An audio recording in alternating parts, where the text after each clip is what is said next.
Good morning, everybody. Kurt Risch here, and thanks for joining me on One Shepherd.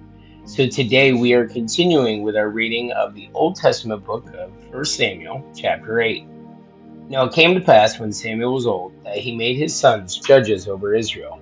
The name of his firstborn was Joel, and the name of his second was Abijah. They were judges in Beersheba, but his sons did not walk in his ways. They turned aside after dishonest gain, took bribes, and perverted justice. Then all the elders of Israel gathered together and came to Samuel at Ramah, and said to him, Look, you are old, and your sons do not walk in your ways. Now make us a king to judge us like all the nations. But the thing displeased Samuel when they said, Give us a king to judge us.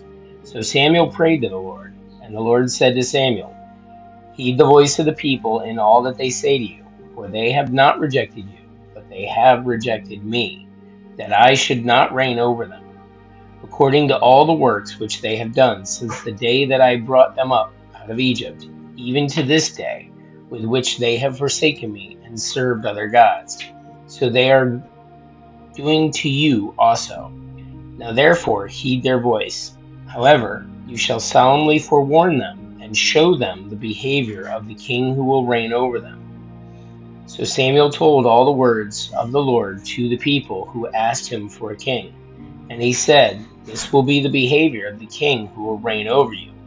He will take your sons and appoint them for his own chariots, and to be his horsemen, and some will run before his chariots. He will appoint captains over his thousands, and captains over his fifties. Will set some to plow his ground and reap his harvest, and some to make his weapons of war and equipment for his chariots. He will take your daughters to perfumers, cooks, and bakers, and he will take the best of your fields, your vineyards, and your olive groves, and give them to his servants. He will take a tenth of your grain and your vintage, and give it to his officers and servants. He will take your male servants, your female servants, your finest young men, and your donkeys, and put them to his work.